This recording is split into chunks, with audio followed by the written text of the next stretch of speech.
Magic Tree House, Book Number 35, A Merlin Mission, Night of the New Magicians, by Mary Pope Osborne.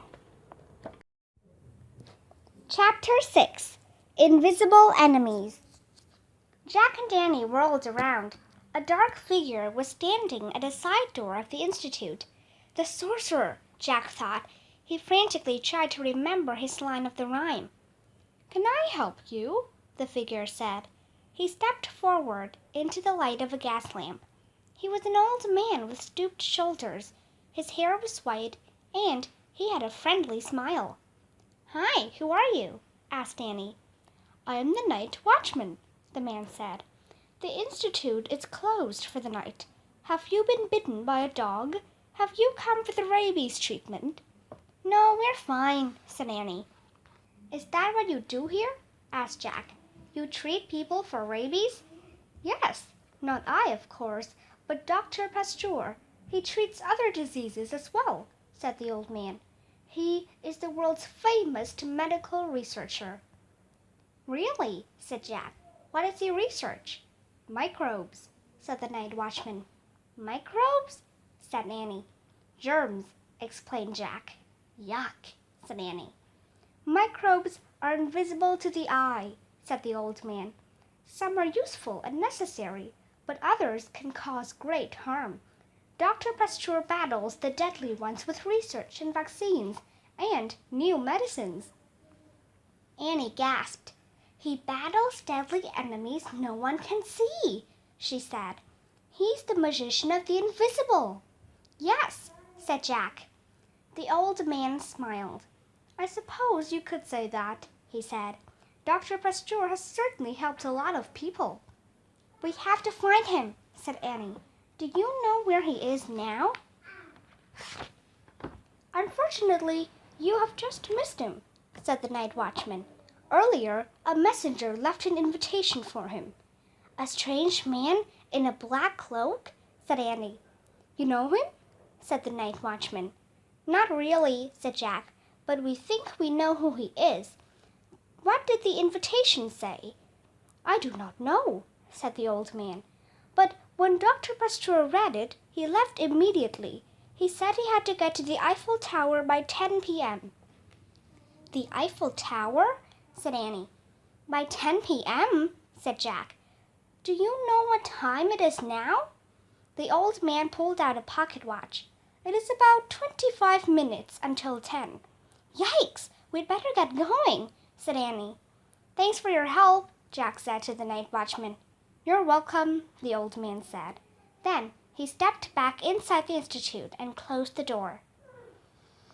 "Hurry," said Annie. She and Jack ran down the steps to the street. "Dr. Louis Pasteur," said Jack. "I've heard of him too. This is crazy. None of these guys are really magicians. They're all famous for doing great things in science and stuff." "I wonder who the fourth magician is," said Annie. "The magician of iron, who bends the metals of earth and chimes over the wind. Is he a magician or a scientist or what?" "I don't know," said Jack, "but we have to get to that tower fast. We have to find the magicians and learn their secrets before the sorcerer finds them." Jack and Danny looked up and down the lamplit street. A man was pushing a cart over the cobblestones. A couple on a two-seater bicycle rode by and disappeared. Then a horse and carriage clattered up the street. "Taxi!" yelled Jack. But the horse and carriage kept going. There was no sign of another one. The street was empty except for Jack and Danny. "Let's start walking," said Jack. "Look," said Annie. The couple on the two-seater bicycle rattled back down the road. They stopped near a yellow street lamp. "We heard you call for help." "Do you need assistance?" the man asked in a gruff voice. Jack and Danny stepped closer to the bike. The riders were an odd-looking couple. The man was short. He wore a tall black hat and had a bushy beard and a long mustache. The woman was short also. She wore a hat with a veil that hid most of her face. "We need to know the quickest way to get to the Eiffel Tower," said Annie. "We have to get there by 10. It's an emergency." "An emergency? Oh, dear!" exclaimed the woman in a high, squeaky voice. The man cleared his throat and spoke in his low, gruff voice. "It would take quite a long time to walk to the Eiffel Tower from here," he said. "Perhaps you should take our bicycle." "Really?" said Jack. "Of course," said the man, "if it's truly an emergency."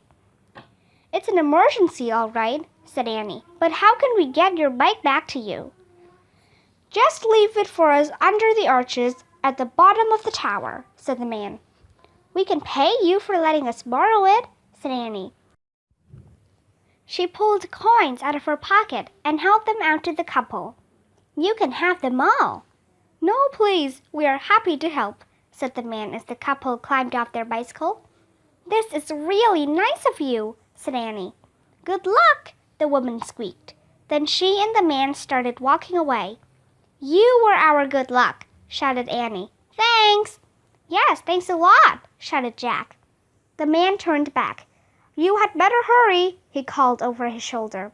"If you want to be there by 10, you will have to spin like a whirlwind." Then he and the woman rounded the corner and were gone.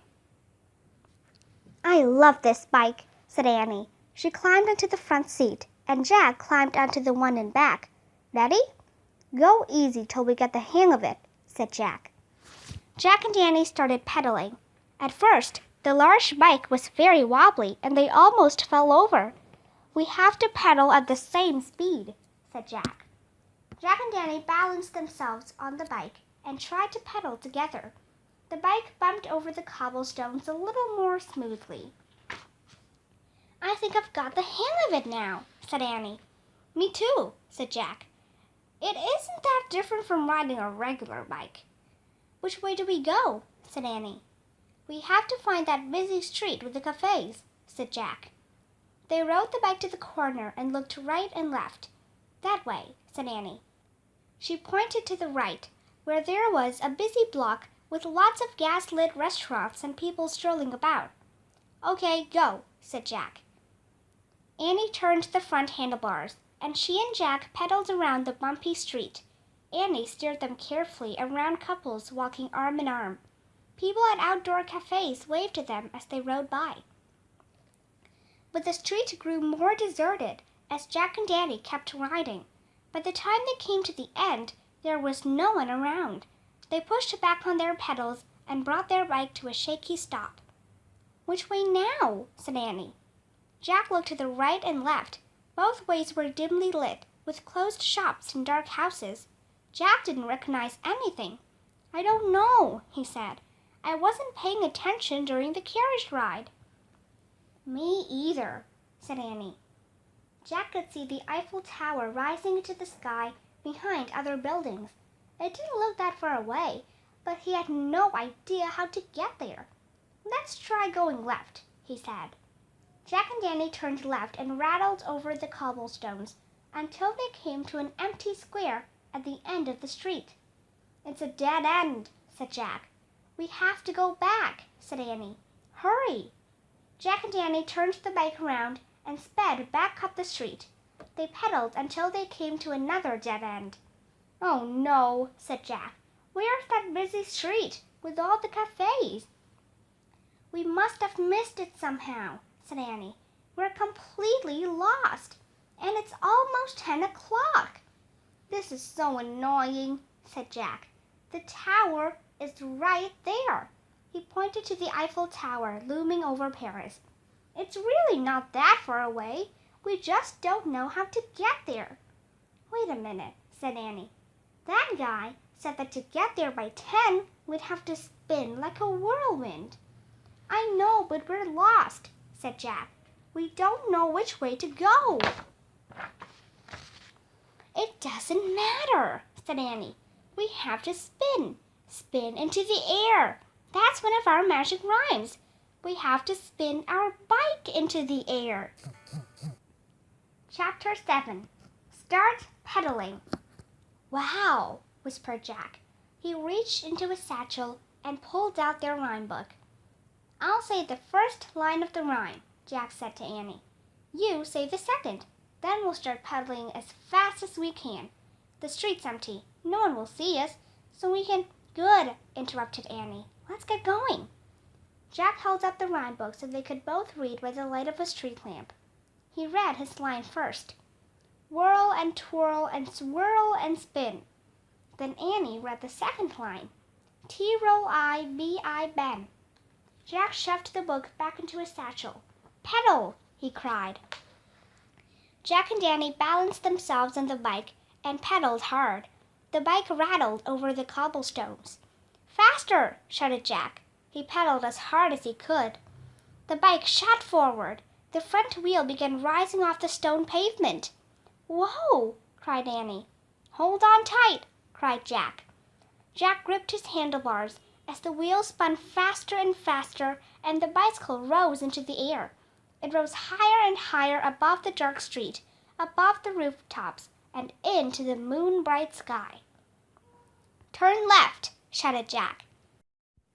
Annie turned her handlebars, and the flying bicycle headed straight toward the Eiffel Tower.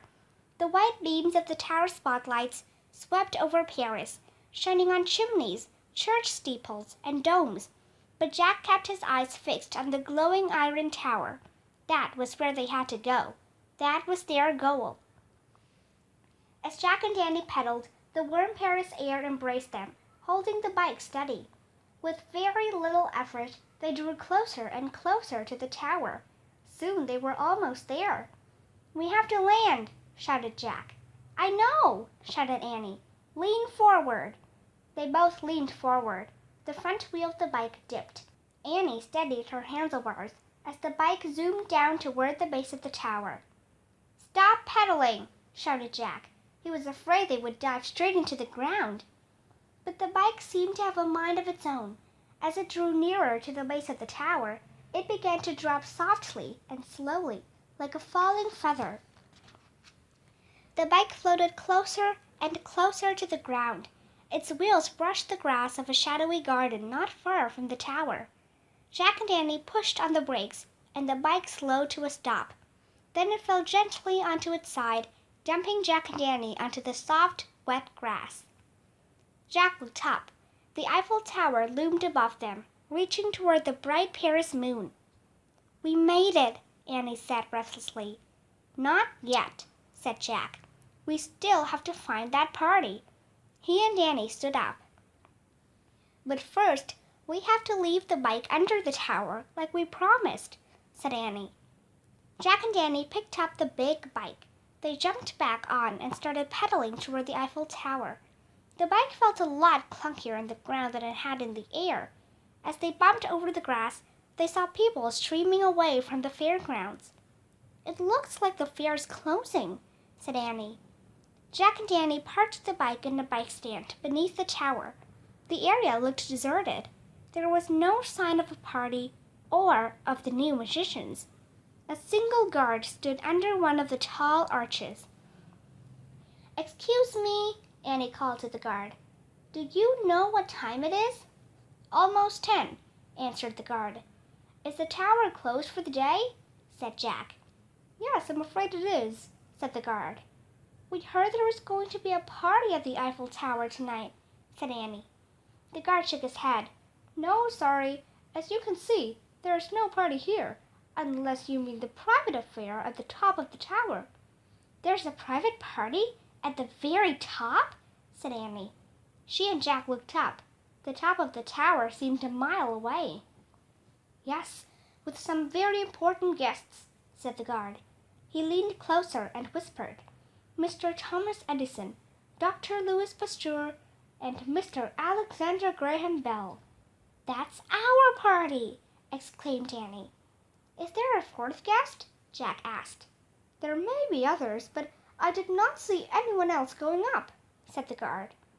We need to be there too, said Annie. How do we get up? The guard smiled. I am sorry, he said, but the elevators are all shut down for the night. Even if you had an invitation, the only way you could get to the top would be to climb the steps. The guard looked up. And that is quite a few steps indeed. Come back bright and early tomorrow, and you can ride the elevators. The guard tipped his hat and strolled away. Excuse me, sir, Annie called after him. Just how many steps are there? To be exact, there are 1,652 steps to the platform at the top of the Eiffel Tower, the guard said. Then he disappeared into the dark. That's too many steps, said Jack. Let's fly up on the bike, said Annie. We can't, said Jack. We can only use a rhyme once, remember? He pulled out their book of rhymes and read the ones they hadn't used. Find a treasure you must never lose. That doesn't help, said Annie. Pull a cloud from the sky, read Jack. No help there either, said Annie. Turn into ducks, read Jack. Annie smiled. Forget it. I'm not meeting Thomas Edison as a duck, said Jack. So, said Annie. The steps, said Jack. Jack and Danny moved quickly around the base of the tower, searching for steps. There, said Jack. They hurried to a staircase tucked inside one of the legs of the tower. Jack gripped the iron railing. Ready? He said. Yep, said Annie. Let's go.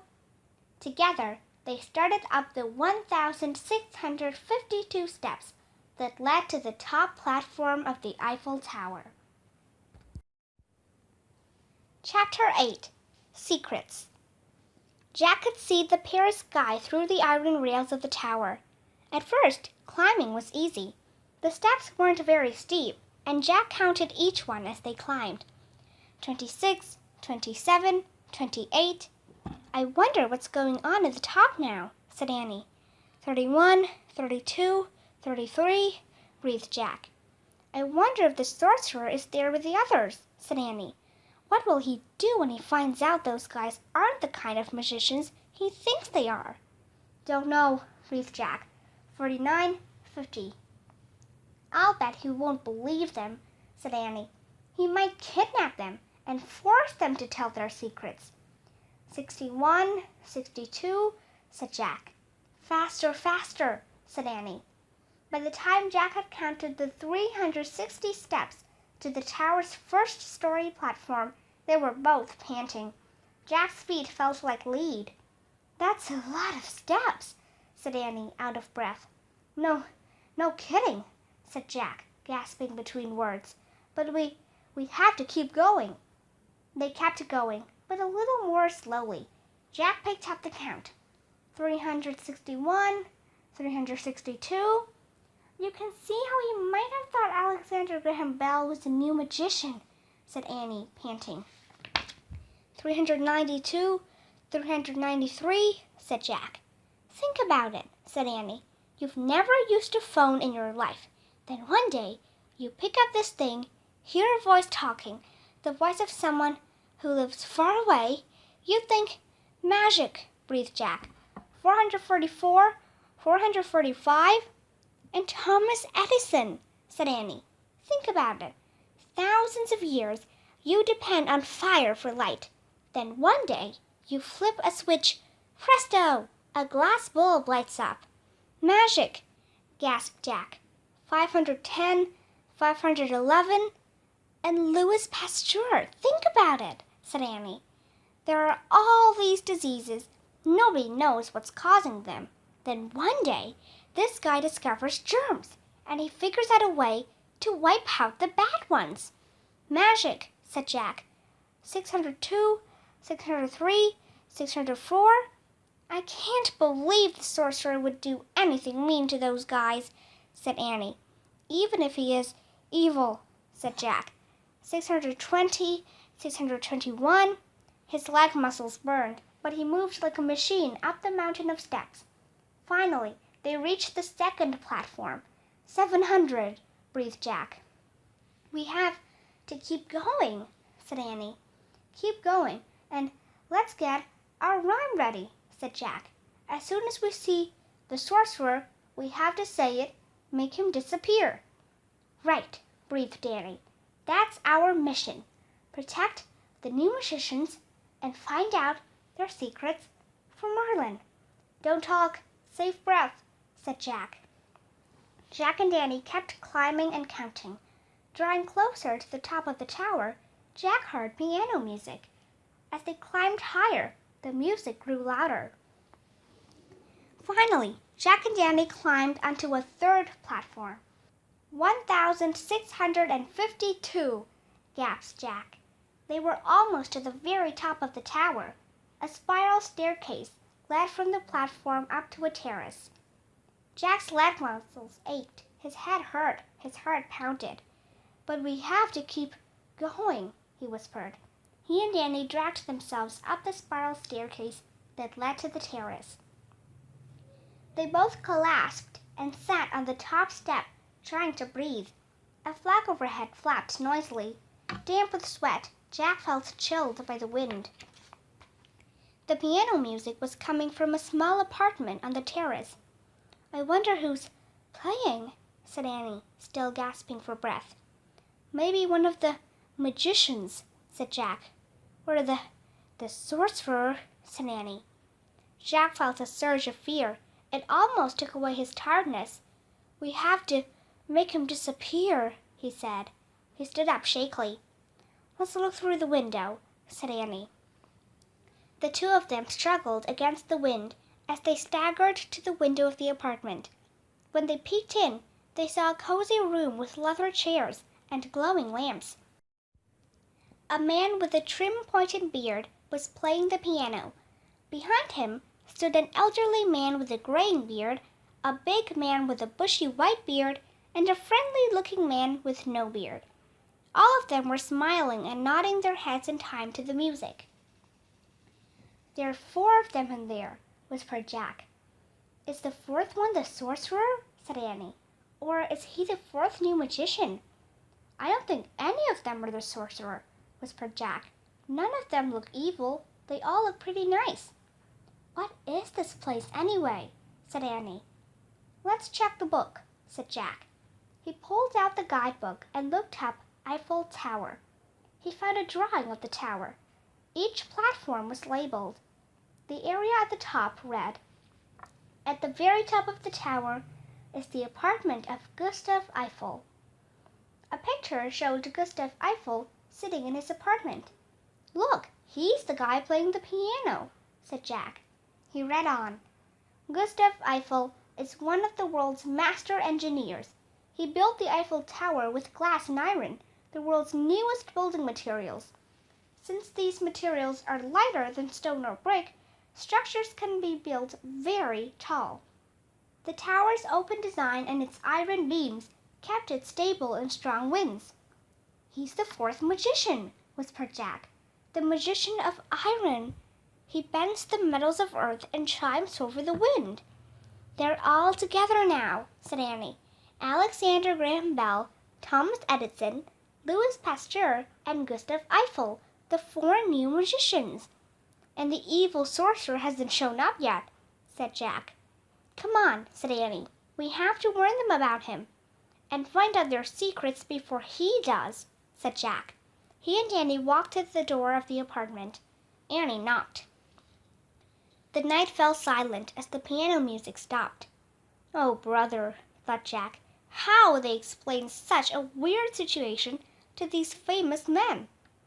The door of the apartment opened. Gustav Eiffel looked out. "Yes?" he said. "Hello, can we come in?" asked Annie. Mr. Eiffel looked startled. "Goodness, I seem to be having many unexpected guests tonight. How did you get up here, little girl? I thought the elevators were closed." "My brother and I climbed the stairs," said Annie. "Oh my, that's a very long climb for 2 children," said Mr. Eiffel. "Or anyone else, for that matter. Did someone invite you to a party here too?" "Not exactly," said Annie. "Well, come in anyway. The more the merrier." Mr. Eiffel stepped back to let Annie and Jack inside. Then he closed the door behind them. The 4 men looked curiously at Jack and Annie. "Before you tell us about yourselves, allow me to introduce my other unexpected guests," said Mr. Eiffel.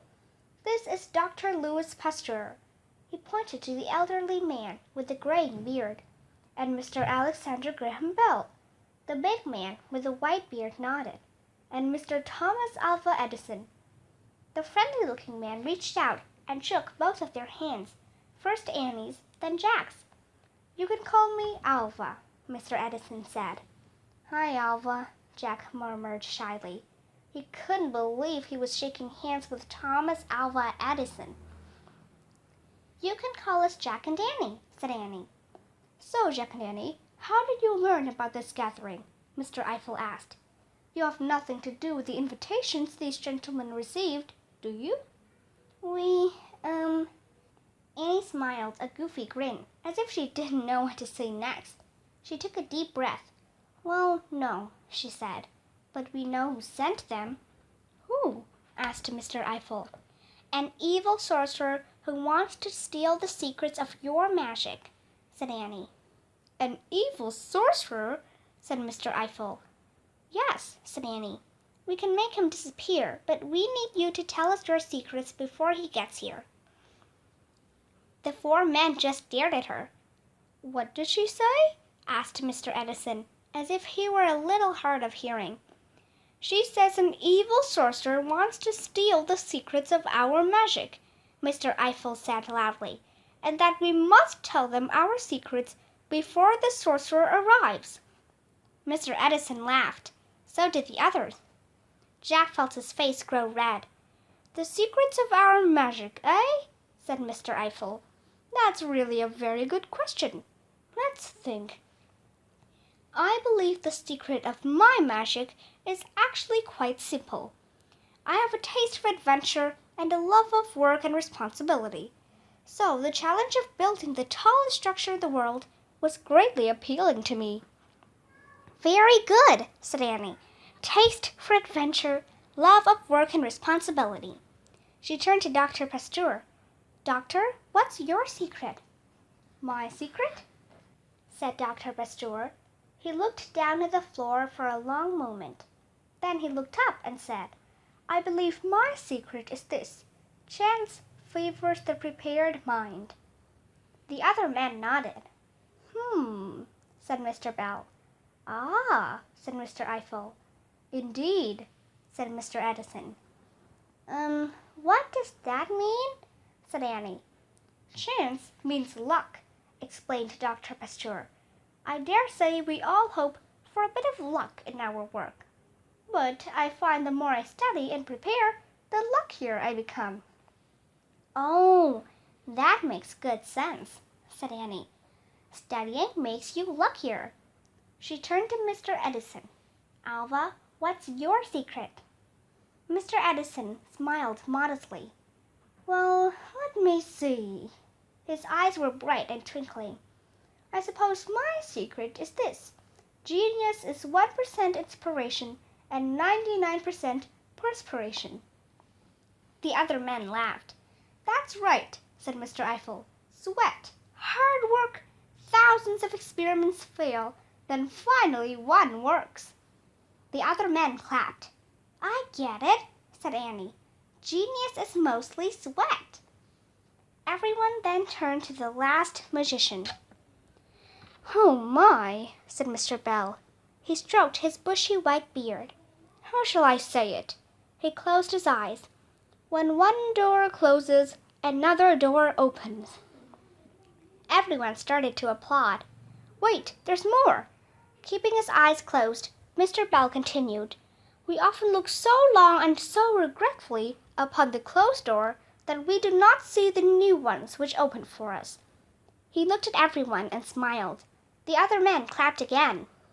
Yes, yes, said Mr. Eiffel. There's always another door. Never give up hope, said Annie. Got it. Mr. Eiffel smiled at Annie. So, do you think our secrets would satisfy your evil sorcerer? Before Annie could answer, there was a loud knocking on the door. Chapter 9. The Sorcerer. Jack's knees turned to jelly. The knocking came again. Mr. Eiffel laughed. Goodness, another unexpected guest.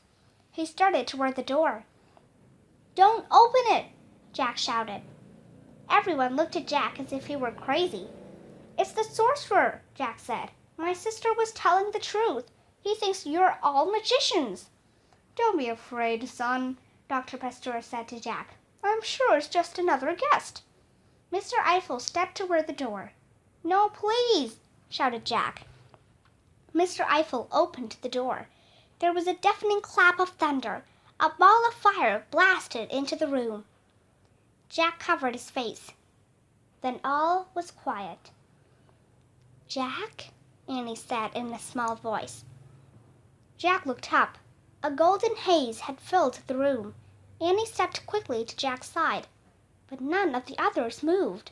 Mr. Eiffel, Mr. Bell, Mr. Edison, and Dr. Pasteur were all as still as stone. Jack could barely make out a dark figure in a long cloak standing in the doorway. "It's him!" Jack cried. "We have to say our rhyme!"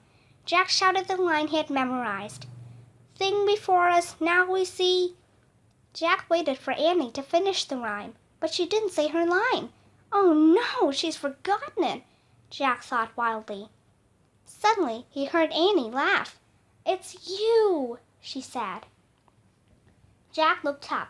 The haze had cleared. The sorcerer's face glowed in the light. It was a familiar face, craggy, with electric blue eyes. "Merlin?" breathed Jack. The master magician answered him with a smile. "Merlin, hi!" said Annie. She rushed over and hugged him. Jack just stared at Merlin.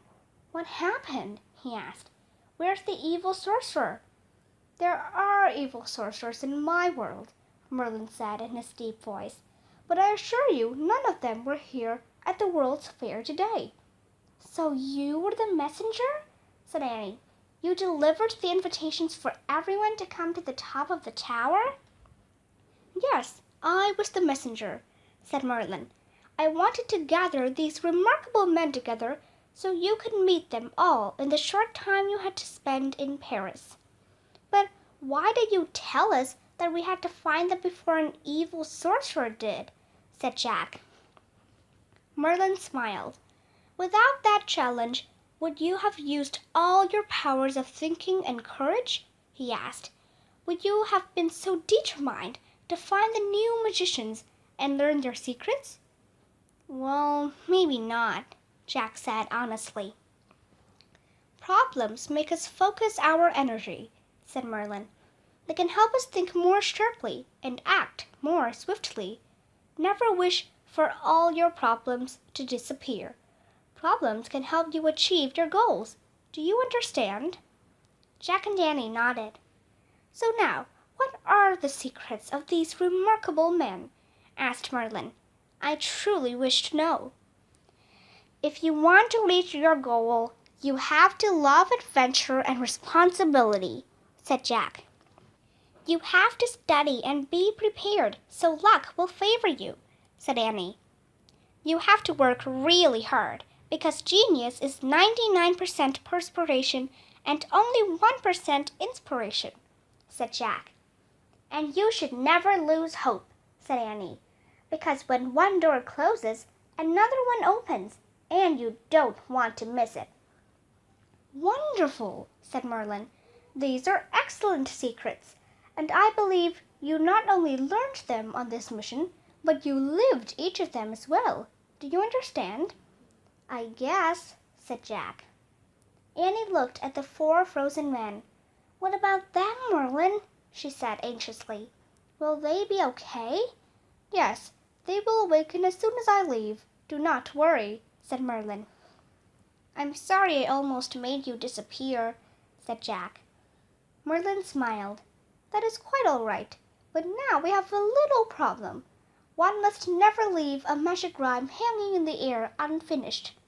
"Oh," said Jack, "so Annie needs to finish the rhyme and make something disappear?" "Precisely," said Merlin. "Perhaps you could use the rhyme to speed me back to Camelot." "Sure," said Annie. "But do you have to leave so soon?" "Yes, I must be on my way," said Merlin. "I would not want to confuse these kind gentlemen. Do not worry. I will send for you both again in the very near future. But now it is time for me to disappear." Jack smiled. "Goodbye, Merlin," he said. Annie took a deep breath. Then she looked at Merlin and slowly said her line. CB1 New EV. There was a clap of thunder and a blast of fiery light, and Merlin was gone. Just as suddenly, the new magicians came back to life.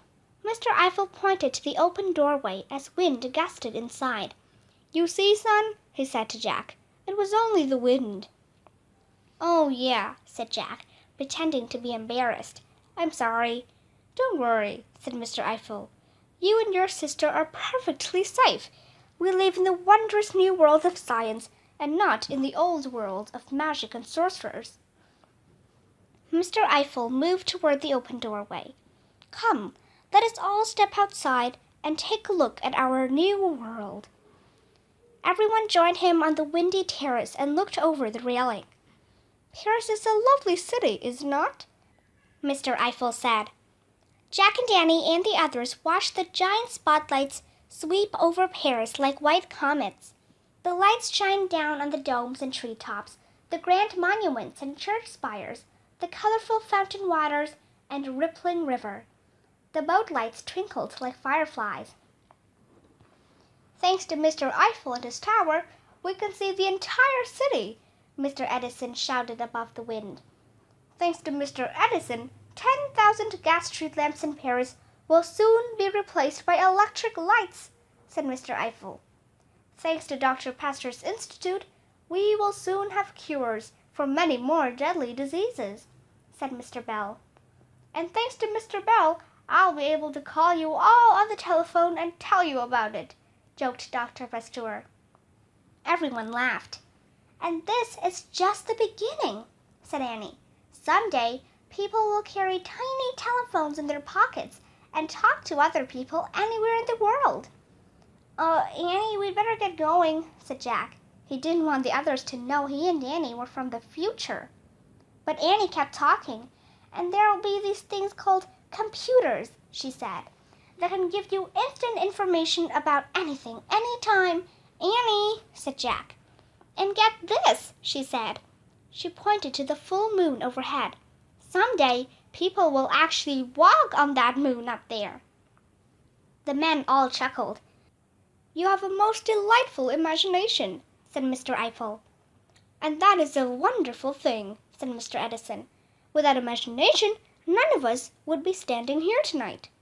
"Well, we'd better be getting home now," said Jack. "And where is your home? The moon?" teased Mr. Eiffel. "No, it's in Frog Creek, Pennsylvania, in the United States," said Jack. "How will you get there?" said Mr. Bell. "In our magic tree house," said Annie. The men laughed. Jack tried to laugh with him. "Good one, Annie," he said. "Well, let's go. Annie, I hope you and your brother have a safe trip in your magic tree house," said Mr. Eiffel. "You have both been most entertaining guests. Please come visit me any time." Jack and Danny waved goodbye to the four men. Then they climbed carefully down the spiral staircase and started down the 1,652 steps of the Eiffel Tower. Chapter 10. Good night, magicians. It was much easier walking down 1,652 steps than walking up. Jack and Danny walked down and down and down and down and down and down and down and down and down and down and down until finally they stepped onto the ground. Jack noticed that the two-seater bicycle was gone. "I guess those two people came and got their bike," he said. Jack and Danny looked around. Exhibits were covered and gates were locked. All the motion and noise of the World's Fair had ended for the day. The living encyclopedia had gone to sleep. Suddenly, Jack felt very exhausted. "Home?" said Annie. Jack nodded. "Frog Creek," he said, signing. Jack and Danny hurried over the bridge and across the avenue. "Those guys were really nice," said Jack as they walked through the dark, rose-scented park. "I know," said Annie. "They acted like regular people, but they've done all those amazing things." "Yeah," said Jack. "They're like magicians in disguise." Jack and Danny came to the magic tree house. They climbed up the rope ladder and looked one last time out the window. The Eiffel Tower seemed to stand watch over Paris, its spotlight sweeping over the city. Jack pulled Merlin's letter out of his satchel. He opened it and pointed to the words, Frog Creek. I wish we could go. Before Jack could finish making the wish, he and Danny were bathed in brilliant white light. Jack looked up. One of the beams of the tower spotlights had come to rest on the treehouse. It shined on them for a long moment. With both hands, Annie waved wildly into the blinding light. Jack waved too. Good night, magicians, Annie shouted. Jack laughed. Then he pointed at Merlin's letter again and finished his wish. Home to Frog Creek, he said. The wind started to blow. The treehouse started to spin. It spun faster and faster. Then everything was still. Absolutely still. Jack opened his eyes. He and Danny were dressed in their regular clothes again. Dusky light filtered into the treehouse. No time at all had passed in Frog Creek. That was a great trip, Jack said softly. Really great, said Annie. Jack pulled the guidebook to the 1889 Paris World's Fair out of his backpack. He left it on the treehouse floor along with Merlin's letter. But he kept Teddy and Kathleen's book of magic rhymes. So, we have 3 rhymes left for our 4th adventure, he said. Quack, quack, said Annie. Very funny, said Jack. Ready? Yep, said Annie. She climbed down the rope ladder, and Jack followed. As they started walking through the darkening woods, the world felt familiar and ordinary again. I can't believe we just met all those guys, said Jack. I can't believe I actually shook hands with Thomas Edison. You mean with Alva, said Annie. Yeah, Alva. Wow, Jack said softly. What do you think Merlin meant when he said that we had lived all their secrets, as well as learned them? Said Annie. Well, think about it, said Jack. We wouldn't have gone on our mission in the first place if we didn't have a love for adventure and responsibility, like Mr. Eiffel. Right, said Annie. And we sure put a lot of sweat into our mission when we climbed the stairs. And we didn't lose hope when the door of the Institute was locked, said Jack. We stuck around until another door opened. And you prepared us by reading from the research book, said Annie. So chance favored us when we heard someone call Thomas Edison the Wizard of Menlo Park. And chance favored us when those 2 people lent us their bike, said Jack. Actually, I don't think that was chance, Annie said. What do you mean? Said Jack. Did you notice that man looked more like a kid in disguise? Said Annie. His beard and mustache looked kind of fakey. I did notice that, said Jack. But there was so much going on, I didn't have time to think about it. And the woman talked in that funny, squeaky voice, and the veil of her hat covered her face, said Annie. And the guide told us to spin like a whirlwind. That was a weird thing to say, but it reminded us of the rhyme in Teddy and Kathleen's book. Jack nodded slowly. Then he smiled. You think those 2 were actually Teddy and Kathleen? He said. Maybe, said Annie. On our last 3 missions, I felt like they were with us, helping us get to the right place at the right time. Next time, maybe we can catch them when they help us, said Jack. Annie laughed. Yeah, we'll try to surprise them for a change. Good plan, said Jack. A bell jingled in the distance. Ice cream, said Annie. Yep, that's our mission now, said Jack. The ice cream bell jingled again. Jack and Annie ran out of the woods into the soft summer twilight.